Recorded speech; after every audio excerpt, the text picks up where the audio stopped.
We've all heard the word agile, and some of you have been for various training sessions on agile. Some of you are actually in agile teams. But there's one thing that some of you have reached out to me and said, Phil, I'm a PMP, but this is missing from my repertoire. And it is going through an agile endeavor from start. And when I say start, I'm not talking about the backlog. I'm talking about from the point of vision all the way through the product roadmap, through the emergence of the idea of the massive epics at that level. Maybe at the beginning, they're not even epics, they're just ideas. So, how do we go from an executive decision to a delivery? And when I say a delivery, I'm talking about an incremental delivery. This is why in our next 360 PM conference, as you folks said you wanted in our last conference, our focus is going to be on Agile. And I'm joined by my buddy, Roy Schilling, who is my Agile coach, who is my co-author. We've written quite a few books together. We wrote this book called Agile Principle Run and Cut. You can find this on Amazon. And this is a really great book. What we're going to do is take the contents of the book, what we put in this book, and we're going to pragmatize it.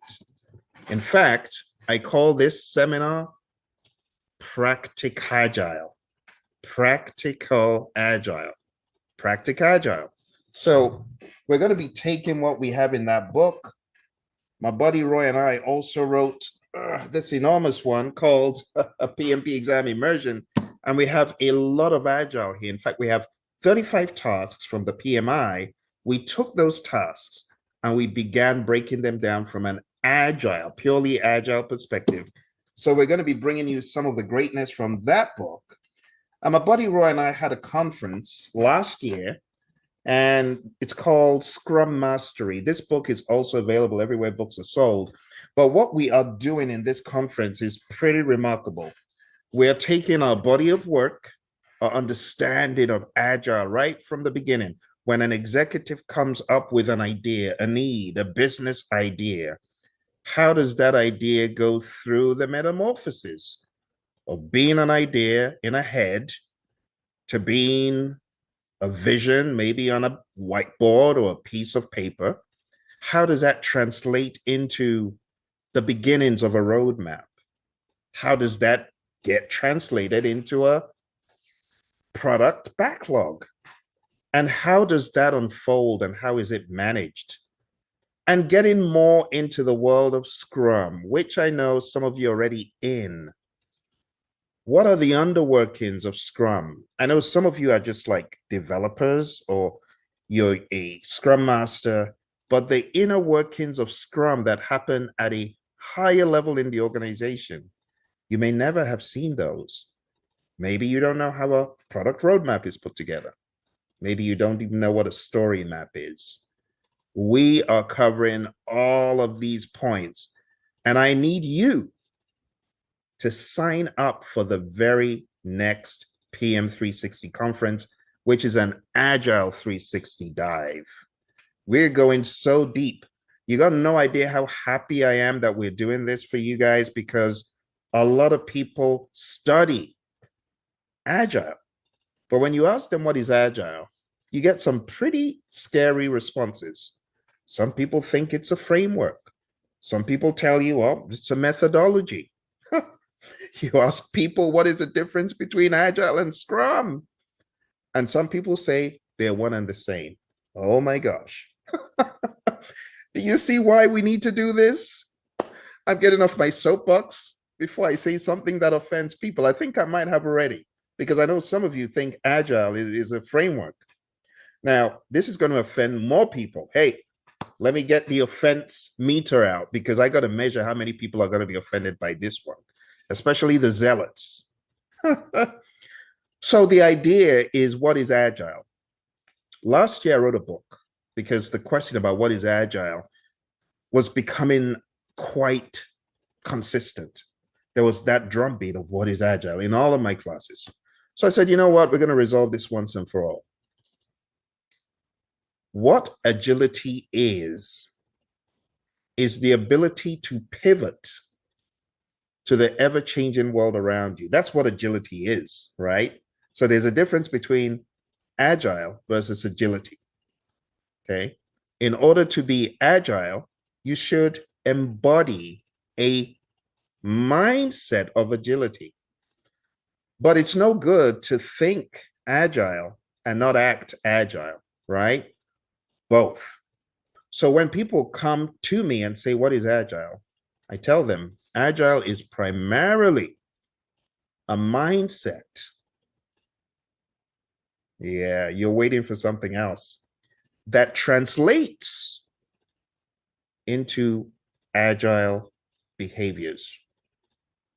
Mindset, when upheld through principles and values of the Agile Manifesto, becomes behavior.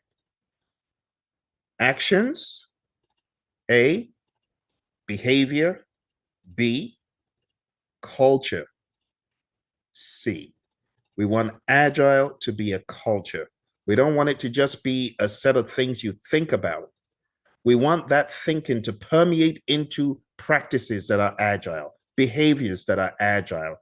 What does a good book say? As a man thinketh, so is he. If you're thinking agile, you will, in the end, begin to embody those behaviors. And you are true to yourself, right? If you are true to yourself, you will find yourself being agile on autopilot. In fact, you get checks. Hey, that wasn't agile, buddy. You get what I'm saying? So sign up for this seminar. We're going to blow the lid off this thing. Everything that you've been thinking about, oh, how does this come into being? Why is backlog refinement looked down on? Why is story pointing looked down on? We have a lot to say, a lot to show you. So go to that link below. Those of you who are PMPs in the making, you need to be in that seminar. Those of you who are already PMPs, you need to be in that seminar. Those of you that got certified in the late 90s, I know you're saying, Phill, I'm out of the game. No, you need to be in that seminar. And those of you who have been involved in any type of agile, the good and the not so good agile, names withheld, you need to be in that seminar. We're going to be talking about other controversial topics like scaling. Oh, scaling. You don't want to know what we have to say about scaling if you are in that unsafe environment. You see what I did there?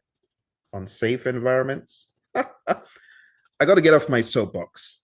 I need to take my meds and I need to calm down because I'm getting way too excited about what we've got in store for you. So go to the links and I'll see you in the program with my buddy Roy. Again, 360.pmradio.org. See you there. Welcome to this discussion about agile and hybrid coaching. I'm here with my co-trainer and colleague, Roy Schilling, who is an awesome agile coach and trainer. And Roy, I don't want to toot our horns too much, but it is important for people to know who we are. So why don't you give an introduction? Absolutely, Phill. So as Phill mentioned, my name is Roy Schilling. I'm an agile coach and trainer. I've been in the IT space for a really, really long time, about 30 years. I had some marquee accounts and things like that I was working with. And I've been practicing Agile, not just teaching Agile, but practicing Agile for a little over 20 years. So I've been around the block a few times. I've seen a lot of challenges, a lot of failures out there, and been practicing it as a developer, as a Scrum Master, as a product owner. For a long time, I was a manager, managing multiple teams. And then I started coaching and training, and I've been doing that for about 13, 14 years. And what we see and what I've been participating in is Agile in so many different industries. It's not just the IT world, it's all over the place. So a lot of the work that I do has nothing to do with IT now, which is really, really fantastic to see the Agile community growing so well. Thank you, Roy, for that introduction. And I'll give a quick introduction of myself. My name is Phill Akinwale. I'm a project management, first of all, trainer and coach. But I've also, like Roy, worked as a project manager. I've worked as a program manager. I've worked in all sorts of industries, healthcare, engineering, gaming. I've trained lots of agencies and government agencies, companies in project management. So when Roy and I get together, you're getting the best of both worlds. You're getting someone who has really gone deep in the world of Agile, and you're also getting someone who's been into very heavy predictive, talking about earned value management, talking about defense and space, engineering, and all of these using very predictive processes that are more tailored around, to be quite honest with you. And I know you can gravitate towards this because many of you have been there. PMBOK guide, very heavy PMBOK guide stuff. So typically when we go to companies, Roy, let's be honest, there's this little trepidation from the very agile companies. They feel, okay, what are you bringing to us from this predictive strange world? And the predictive companies, what are you bringing to us from this very agile world? But Roy and I bring together the best of both worlds, and that brings up the concept of hybridization. So Roy, we train this stuff quite a lot in the agile practice guide. They talk about the continuum of life cycles. What is that? What is this continuum of, you could be anywhere on a continuum? What's that? Yeah, it really, Phil, it honestly really comes down to common sense. Use the practice, use what makes sense for the specific context. And in hybrid, there's opportunities where we could use agile concepts on traditional approaches, and there's lots of opportunities where you can use traditional approaches in your agile environments as well. It's about picking the right tool for the right job, and not just being dogmatic about it has to be this or it has to be that. Let's have common sense, right? I think that's really the approach. Absolutely. So Roy, we often hear people say us versus them, that mindset. And what you're saying is it shouldn't be us versus them. It's all about what adds value to the client, to the customer. So however agile you are, whether you're 90% agile, 10% predictive, or 90% predictive, 10% agile, whatever you are, it's all about adding value and using the best tool in the toolbox, isn't it? Absolutely. That's exactly the right word for it. It's what's valuable. What value does it bring? And it's not always appropriate based on the organization. It's not always appropriate to say we're going agile, we're only going to be agile. And it probably is not appropriate to say the opposite either. Absolutely. So finding the right tool for this situation, right? Absolutely, Roy. And companies struggle with this, right? The companies, they ask the question, what should I do? And that's why Roy and I have put this program together that is an agile and hybrid coaching program. There's some companies that need to be a lot more agile. Some companies aren't even thinking agile. And the way we've decided to help them is by offering them coaching to give them further understanding of the world of agile, what exactly it is, and going into the specifics of agile. The different flavors, the two most common ones are Scrum and Kanban. And Roy, I haven't really looked at the stats recently, but I know a whole lot of companies end up using Scrum or some flavor of it.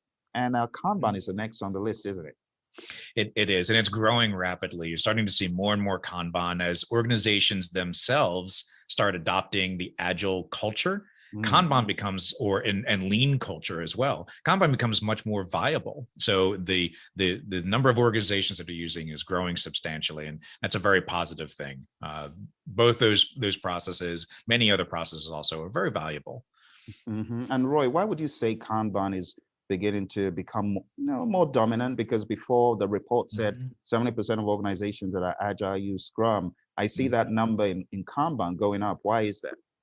Yeah, well, Kanban is a great approach.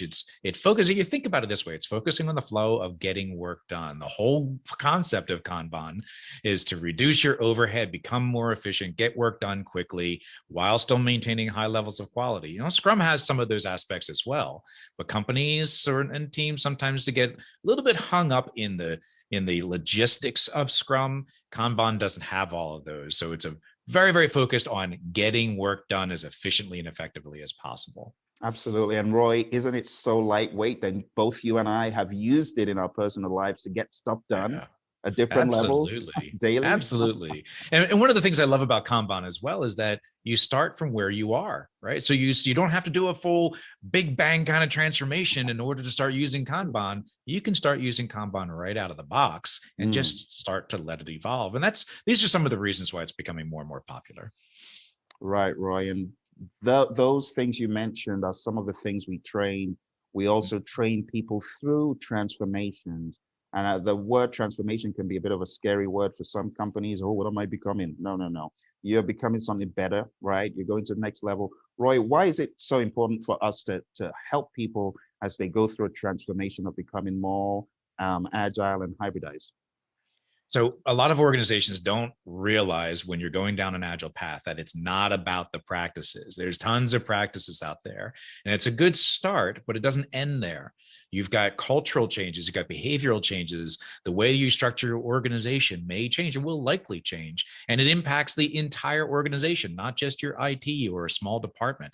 The whole organization needs to get behind it. It impacts leadership because they need to be committed to it and they need to support it.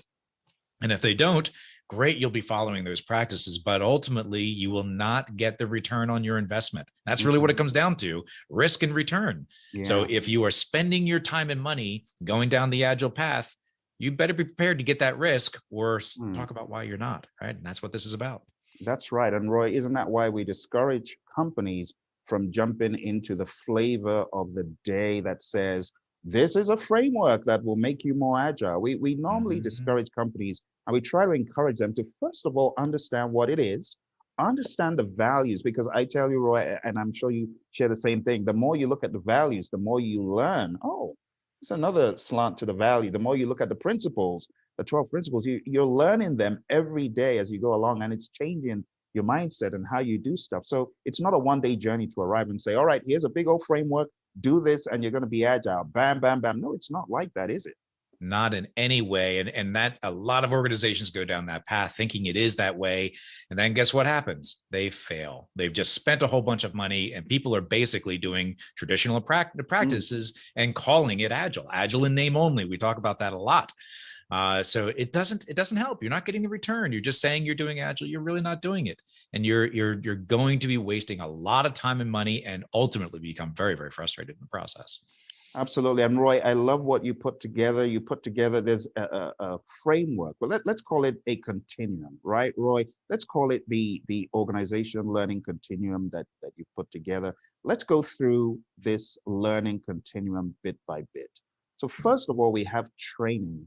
And like I said, whenever we go into companies, the first thing we do is try to educate, try to eliminate their minds. Can you walk us through these steps of training, coaching, consulting, and mentoring, Roy? Absolutely. So many organizations start out with training. That's a good place to start. Training allows you to learn skills, new knowledge. So it's a valuable aspect of the overall process. But learning does not stop just at training. What you wind up seeing is that people go to a class, they learn some great stuff, they've got energy, enthusiasm, they're excited. They go off and they start practicing, or they don't, and then it just starts. You disappear, right? It goes away. So what value did you really get from that training? You've just spent a lot of money putting someone through a class, and now here you are. You're not getting the value that you expected out of it. So learning doesn't stop there. And certainly your own personal growth, your organizational growth doesn't stop just in training. You need more than that, right? And so the next step is really coaching. Now, coaching is where you bring people with experience that can help those folks that have just gone through training to get better, to help them improve. Because what's going to wind up happening is they're going to take the great stuff that they learned in the training session, they're going to start practicing, and they're going to get it wrong. They're going to misremember. They're going to go back to the books and reinterpret it a different way. And having someone there with experience to help them through the process and learn is really positive. And here's the other challenge. A lot of people, when they go through this, they expect, well, if we do it exactly the way the book says, we're going to be okay. But it doesn't work like that. Every context is different. Every organization is different. What works for one organization may not work for you. And so it's really important to be able to have the folks that have a broad level of experience help you through, figure out what works best in your context, not what works best for company XYZ.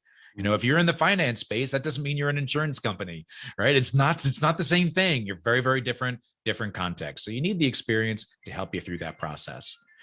The next step is consulting. Now, sometimes there's a good opportunity where, maybe you need someone to just brute force get it done for you, right? Mm-hmm. And you bring some experience to help people to help your organization do some of that work. Now, that doesn't mean that you've got people out there coding and building product and that kind of stuff. It's more about setting up workflows, setting up your program, setting up portfolio, and making sure that you've got the framework. And I hate using that word, but it's a framework, right? Mm-hmm. You got that framework in place so that you can then take it forward.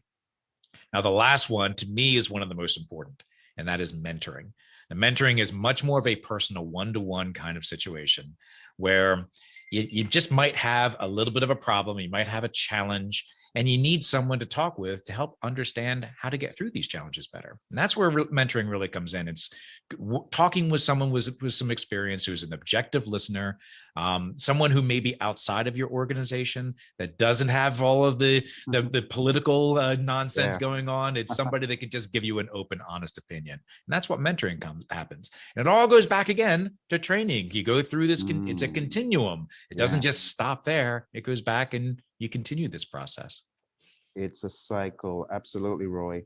So I'd like us to highlight this first section of training, and let's give a quick overview of some of the training that we provide. So let's start off with user story mapping at a high level, Roy, just really quick. Why is it important, on what are folks going to benefit from this?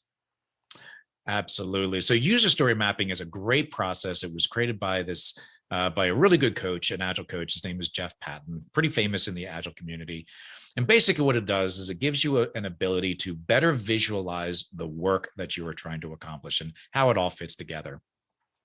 Now, Jeff, I don't know Jeff personally. I'm going to use his first name. Jeff is a really good guy, very well known in the industry. He has a great perspective on how to manage your backlog.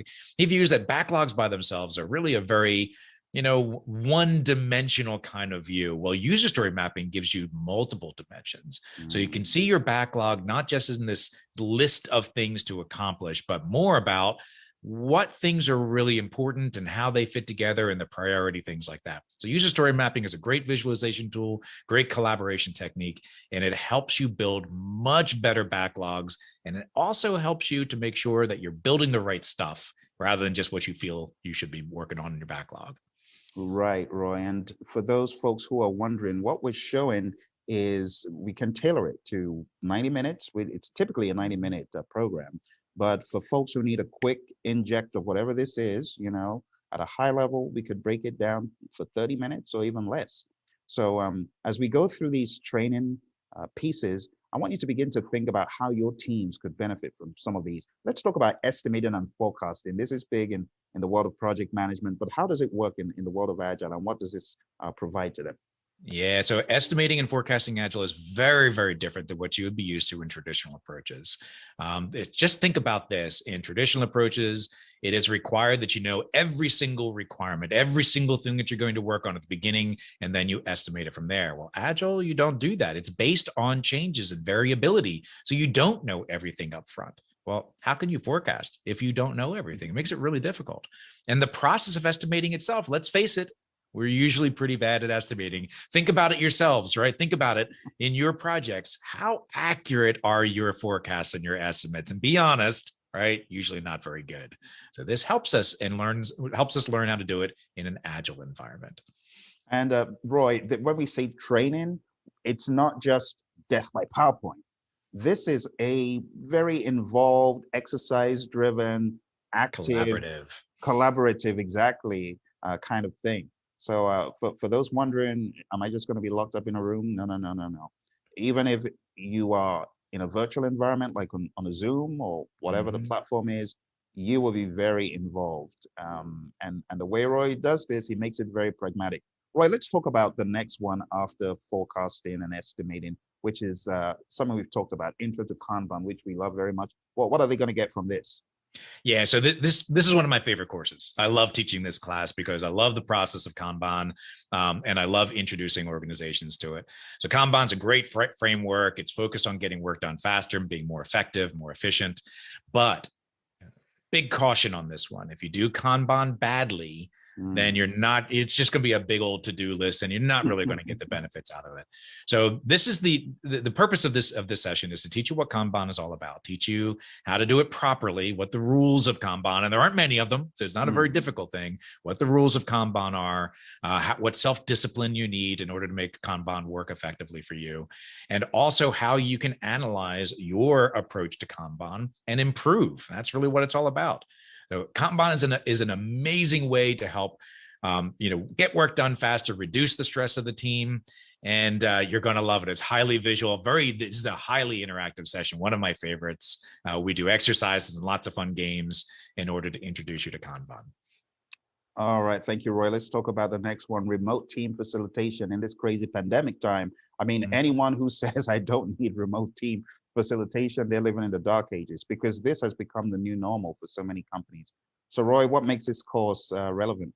Yeah, well, so obviously, you know, most teams today are remote, and let's face it, it's likely not going to change that much. Some people will be able to go back to the office, but the world has changed, and now we're going to have a lot more remote facilitation activities. Now, this session in particular is not just about Agile teams. It's about how to run great remote sessions.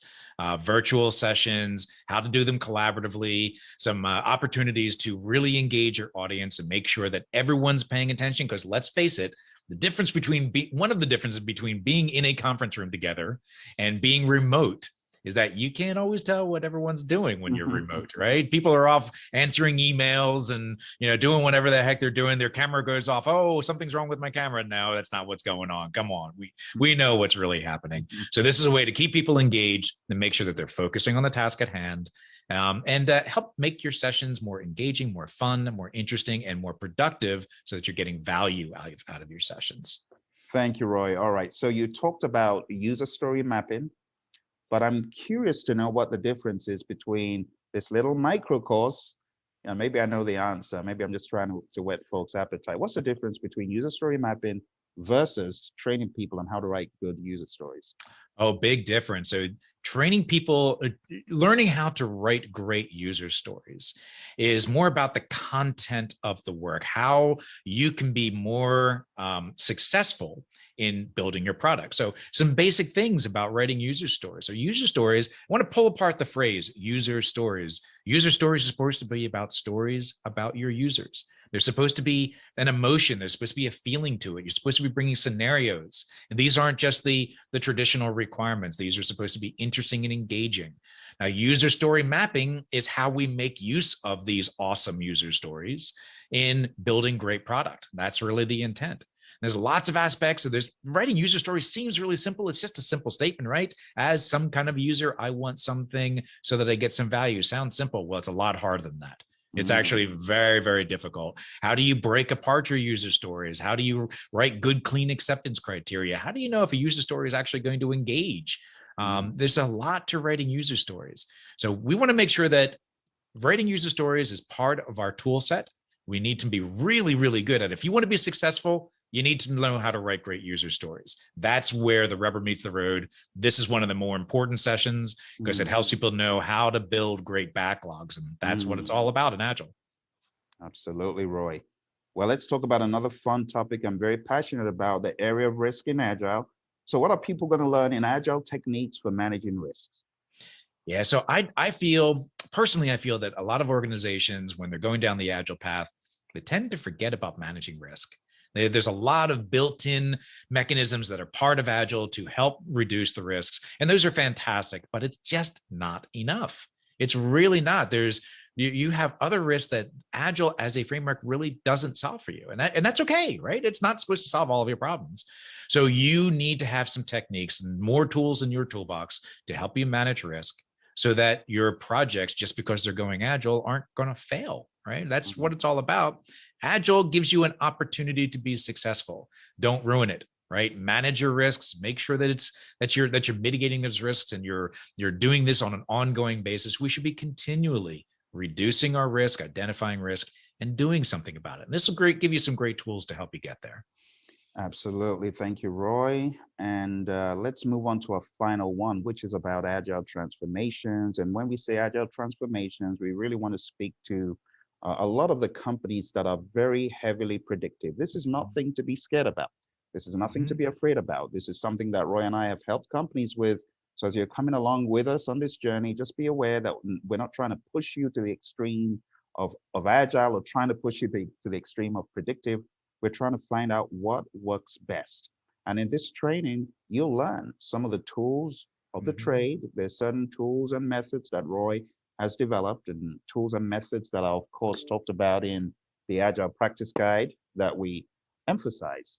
but we're not trying to change for change's sake. We're really trying to educate and expand, illuminate your minds, and for you to find out on a continuum of possibilities where you are. So, Roy, let's talk a little bit about what folks will learn when we train them, when we coach them, when we help them to understand the agile transformation uh, in broader terms. Absolutely. So as this slide's talking about, going toward agile is not necessarily an easy thing. It's not going to be, hey, we're running Scrum, so therefore we are agile. It doesn't really work like that. We're trying to, when you're starting to use agile, we want you to be an agile organization, not just following agile practices. Being an agile organization, it's more innovative, it's creative, it encourages experimentation. It's a much different kind of environment. So there are cultural changes, there are behavioral changes that are associated with the transformation. Now, an important thing to remember here, because Phill, you and I are big on the hybridization kind of approach, doing what makes sense. Well, this is about knowing when you can do which kind of process and how to bring them together. You're not going to just flip a switch and boom, you're agile. You're going to have a lot of traditional approaches going on in your organization while you're bringing agile in. And you can use a lot of those agile practices in your traditional, but you got to do it safely, don't you? So right? Otherwise you get risk. You've got risk and you're going to have other failures when you're trying to reduce those failures. And that's not what we're trying to accomplish. So we use an incremental approach. We use agile to roll out agile. It's about experimentation and learning and understanding and improving along the way. And that's not an easy thing to do. Not something to be afraid of. It's good, but it's not an easy thing to do. Not an easy thing at all. And that's why we encourage you, if you're looking to learn more, to expand, to grow, to go through the transformation in a sensible and safe fashion, we want you to go on down to our website and send us an email, send us some correspondence for your company. It's info@praizion.com. That's info@praizion.com. Again, Praizion, PRAIZION.com. We want to help you, grow, help you expand. So as you come along for the journey, here are some of the milestones that you're going to experience. And we have some major coaching milestones that you'll go through. And the milestones are as follows. So Roy, let's talk about these overarching milestones real quick. So this is a basic approach to transformations. It starts out with observation. And that might sound a little bit weird, but really the intent here is to kind of assess where we are right now. Where are we starting from? And that's what the observations are all about. So we kind of watch what practices you're following. We watch what's going on in your organization, look for the behaviors that are going to be important for part of the transformation. And it helps us get a better understanding of where you are today so that we can take you to the next steps. Also, as part of that, the next step would also be lots of conversations. Certainly, if you bring external people in, they're not going to know that much about your organization. So they need to spend some time and make sure that we understand, what's going on. The best way to do that is to talk to each other, open, honest conversations, and be those trusted partners to help you through the process. Now, something else that we want to make use of is to collect data. Often your organization may have some data that can show where your challenges are, how many risks you have, how many impediments you have, how quickly it takes to resolve impediments, what kinds of challenges you're facing. Are you getting the results that you're expecting? A lot of this can be tracked with data. Now, personally, I like using data whenever possible so that we can then determine, are we trending in the right direction? Because if you can't measure, it's very difficult to determine, are you getting better or not, right? So it's important to know where we are right now, what challenges are we facing, so that we can say, as we're going through this, things are moving the needle and we're actually getting better. Now, from that, then we go into defining the goal. What are you trying to achieve? And you think about it this way, it's what we're really suggesting here is that in order to know where you're going, you've got to plan and define where you want to wind up, right? It's sort of like going on a vacation and not determining what your destination is. You plan that out pretty early so that you know how to get there. Now, how you get there is going to change based on a whole bunch of different factors. And that's really what goal definition is about. Defining where you'd like to wind up, defining what success would look like to you, and then we can measure along the way to make sure that we're actually going the right direction. And then finally, as part of the early parts of the milestones is the coaching plan. And the coaching plan is essentially a backlog of coaching activities and internal team activities and organizational activities, prioritized list of things that need to be accomplished in order to become more agile, right? So it's a prioritized based on the value that the organization is going to receive. And that way we're always focusing on the most important things, the things that the organization is going to get the best value out of. It's really important to make sure that you approach the transformation using these milestones, or you might just be starting the agile path and have absolutely no idea where you're going or how you're going to get there, or if you're even going in the right direction. Good point, Roy. So again, the learning continuum, and this could be looked at as an agile type of endeavor, where maybe even a Kanban type of endeavor, where there's always a flow of what needs to happen in the firm. Because people think, oh, we're done with our transformation. No, you're never done with your transformation. Mm-hmm. Isn't it like a work in progress type thing? There's always something in the to do and doing and done, right? There's always something that is happening in the world of the transformation. So contrary to what people think, oh, let's just get this framework, put it in, and that's the end of the day. Like a lot of firms, once they think they're where they need to be, they don't do anything else. And that's the wrong mindset. So I want to encourage folks to think more about the organizational learning continuum that Roy's put together here.